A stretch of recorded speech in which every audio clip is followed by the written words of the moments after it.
Hello, people. This is the second part of Changing Cultures in the Americas. In this opportunity, we're going to check out the lifestyle and the customs and the impact of the new European arrival of early explorers over Native American groups existent in the United States. These Native American groups are going to be divided by regions. Let's take a look. But first, we're going to take a look to the route the Spanish took in order to go back and forth to America. Okay? And there were several fleets that had that job for several years. The New Spain flota left Spain every spring in ports of Mexico, Honduras, and the Northern Islands. This was for trading and for slavery and many other functions, okay? Tierra Firme Flota. Every August, this fleet sailed toward the port of Cartagena in Colombia in the Viceroyalty of New Granada. Remember that New Granada was the name that Colombia had before there was this plan of Simón Bolívar of turn this group of countries, Ecuador, Venezuela, and Colombia, in this case New Granada, into La Gran Colombia. Nombre de Dios. It was a fleet. This was not a fleet. It was a caravan of mules. Okay, it's a mule train actually, and these mule trains carrying Inca silver and gold arrive in this town from Panama City to trade with the Tierra Firme Flota. Okay, they came from Peru to Panama. Imagine the distance. I mean, really long trips. Cartagena.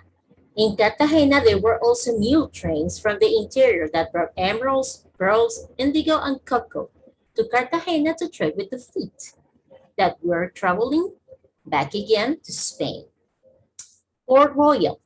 This was a permanent base where pirates gathered to spend their stolen riches and plan attacks against the Spaniards. Okay, I mean, this was a target. This specific place is a target. It's located over here, if you can observe, because the pirates were always robbing what Spanish had collected from their searches in America. So it was a big problem for the Spanish. Hispaniola. Hispaniola is right here. Remember that this land is divided in two. One part is now 80, and the other part is Dominican Republic. That altogether was called Hispaniola. In Hispaniola, French pirates established bases along the northern and southern part of today's Dominican Republic. Havana. Here, the fleets would take on supplies for the long trip back to Spain. Here in Havana, right here, you see? And the Straits of Florida. In the Straits of Florida, ships leaving Havana for Spain sail northeast through these dangerous straits, full of reefs and, I mean, stones. I mean, that part of ocean was very irregular. So it caused a lot of wrecks and tragedies in which people died, even died. Imagine that. But it still was an option for them for some reason. Let's continue. Then there is this part about the French coming to America. This was important because the French didn't have the same intentions Spanish had or English had in America. I mean, they wanted to conquer the land, but without having casualties and having wars to fight. The first one that heard about America's riches was Jacques Cartier, and he sailed along the Canadian coast in 1534 and claimed the land for France.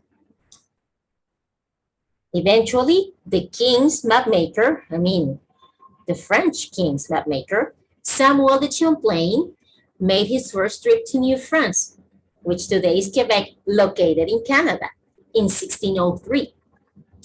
The French followed him, followed Samuel de Champlain several times and got along well with the Native Americans. They did not want to conquer them and show them respect for their culture. I mean, their intentions were utterly pacific.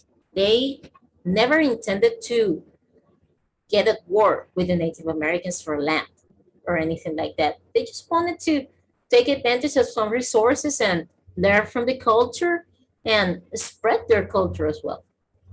In a way, they did. The language is one of the proofs, you know? The French also colonized some islands of the Caribbean. In the 1600s, the western part of Hispaniola came under French control. The French called it Saint Domingue. Saint Domingue is the name. But today it's called Haiti. And if you can see in a modern map, it's half of the island. Because as I told you before, the other part of the island is Dominican Republic. They established sugar and coffee plantations. They discovered that with this tropical climate, almost everything was able to grow in those lands. Slaves were important in order to work in that island. Soon, the Africans greatly outnumbered the French. And if you go and visit Haiti nowadays, you will see that almost the entire population is Black because the African influence was major at that moment. And it still is, you see? But French is the language. I mean, Black people that speak French. That's what it is. There were other explorers and conquerors that discovered new lands in America. Jacques Marquette was a missionary, and Louis Joliet was a fur trapper. They had very different jobs. Both men had heard Native Americans speak of a great river farther to the south, from the north of America to the south. So in 1673, after many weeks, they reached the Mississippi River. They were mesmerized by the length of the river, by the width of the river, and by the reaches that surrounded the river. It was perfect for transportation and food and growing crops in the borders. I mean, they were marvelous. Those lands were marvelous for doing almost everything. But 9 years later, Robert de La Salle, another explorer, went down the Mississippi to the Gulf of Mexico and claimed the land along the river for France and called it Louisiana. That is why Louisiana has a very important influence from France in his structure, in its history, in its customs and way of life. In 1762, Spain took control of the Louisiana territory again. But in 1800, Napoleon Bonaparte, which was the ruler of France at that moment, forced Spain to give it back. Well, but that wasn't an everlasting result because Napoleon needed money to finance his wars in Europe. He wanted to preserve himself as the ruler of France, but that caused a lot of wars, and he needed money for it. So he offered to sell Louisiana to the United States for $15 million. The point is that Napoleon never knew how extended was the land of Louisiana. And at the end, United States realized that it had purchased all or part of 13 of its future states, and it was for a few cents every acre. So the Louisiana purchase was an excellent deal for the Americans, okay? So, and this is the part about Native Americans. Remember that in the United States, there are 5 regions: the Northeast, the Southeast, the Middle West, the Southwest, and the Northwest. And every single region, because of its location, had different opportunities for every group of Native Americans. They adopted different things from every piece of land. And this is the part of the Southeast. The Southeast had a huge advantage because the climate was very suitable. It wasn't that harsh as it was in the Northeast, for example, or in the Northwest, for example. The main groups of Native Americans existing at that time were the Creek, the Choctaw, and the Cherokee. They live around waterways like the Mississippi River. Of course, Mississippi River provided many resources for them. They could gather food, they could grow crops, they could get fish, and they could move things from one place to another through the water. So it was the best situation. In the Southeast region, Native Americans live in wattle, which is this kind of house, and dove houses. You see? You see these houses? These houses were made by weaving river cane and wood into a frame. They could stand major changes in the weather, and they protected the Indians from those changes in the weather. So they were very well built. Southeast Native Americans were hunters and gatherers for small animals like rabbits and turkeys. They farmed crops like tomatoes, sweet potatoes, among others. They raised cotton as well, you see? And in the Southeast region, people wore lighter clothing than the Northeast region because of the weather. It was warmer, you know? But tribes dressed in bright colors. The feathers, the scarves, these French shirts that they wore were extremely colored, you know? These are the Native Americans from the Northeast.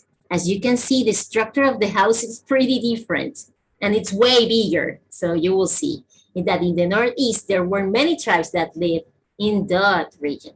And the largest tribe was the Iroquois. The Iroquois was a very large tribe. And since they were so large, they built these structures, okay, called long houses. The other structure that was suitable for little families was this one. Wigwams was the name of those houses like this. You see, made of wood. These long houses could hold at once 20 families. Imagine that. And they all interchange things, exchange things among each other in order to help each other and to defend themselves from those invaders from nowhere that were pale skill. I mean, they felt stronger living that way. All across the United States, Native American tribes hunted, fished, and gathered food. In the Northeast region, it was the same, especially the fishing. I mean, that was the major activity for them, and this is an activity that has remained till now. I mean, one of the principal sources of economy in the Northeast is fishing. Because the Northeast has many different weather patterns, and you know it because all the four seasons are accomplished there strictly. The clothing of Northeast and Native American depends on the season, okay? Sometimes they wear no shirt. The men wear no shirt in summer because the summer is harsh. But they cover themselves pretty much when it's winter. So they take in consideration the weather in order to know what to wear. Let's continue. These are the Native American from the Middlewest.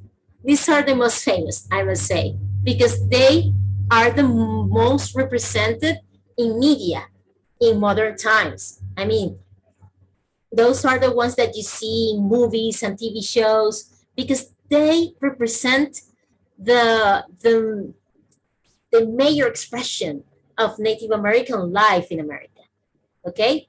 In the Midwest region, there were many tribes that lived there. The Blackfeet, the Sioux, and the Chippewa were the three largest tribes in this region. But they didn't stay in one place. Look at these houses. The Native American tribes in the Midwest live in two different types of home. Teepees that were movable and rest houses that were the permanent ones. These teepees were amazing because these teepees were made of buffalo leather and they were foldable And they could carry them to another place just by rolling them into a package, a large package. So they could go anywhere else where they needed food. The climate here was pretty harsh as well. And there were some places in which there was scarcity of food and they had to move to other places. The ones that stayed in one place lived in this type of houses, which are called grass houses. Look at the size and the shape. It's really cool. It's really pretty. Midwestern Native American tribes hunted and gathered all the time. These tribes were big game hunters for bison and caribou. Caribou were in the north and bison in the middle, in the plains. And there was some farming, but not so much, okay? And about clothing, the male Midwest Native Americans wore skin leggings and cloths around their waists. Women would wear dresses made out of deer skin. Leather was very valuable for them because they could do many things with the leather. Whips, weapons, many things. A great variety of things. In the winter, people would wear buffalo skin, which was very, very, very covering. It has the quality of protecting pretty much from the cold, These are the Native Americans from the Southwest. Look at the type of house. It's pretty different because they are located in canyons. The Southwest, remember, is a desertic place. So they took advantage of the rocks that were stuck in the canyons in order to start building their houses and adapting to the environment. You see, in the Southwest region, the Pueblo, Navajo, Anasazi, and Apache were the most popular tribes, you see? And they had the influence of Mexico, okay? That is another particularity of those tribes. Because of their closeness with Mexico, the influence of Mexican Native Americans was set there in this way of life. The Southwest Native Americans live in adobe house. This is a mineral. Adobe is a mineral. But it's a very flexible mineral that could be carved into other things. These houses had many levels in them and were made from clay and straw bricks. These houses had the particularity to have passages, internal passages. So one family could move from one house to another house just by passing those passages they built between each house. And it was like a maze, but not a maze because people didn't get lost, but the houses were connected in the inside. So it was pretty interesting to see now as ruins. Okay? They grew 24 different types of corn. For them, corn was a treasure because from corn they could get many kinds of food. They also grew beans, squash, melons, pumpkins, and fruit. And for meat, they often ate the turkey. Do you see the turkeys here? They were easily found in the region. In the Southwest, as well as in the Southeast, the climate was warm. So the Southwest Native Americans did not wear much clothing, except for some periods in the winter, but they are not so harsh, to be honest. They used their long hair to cover their bodies.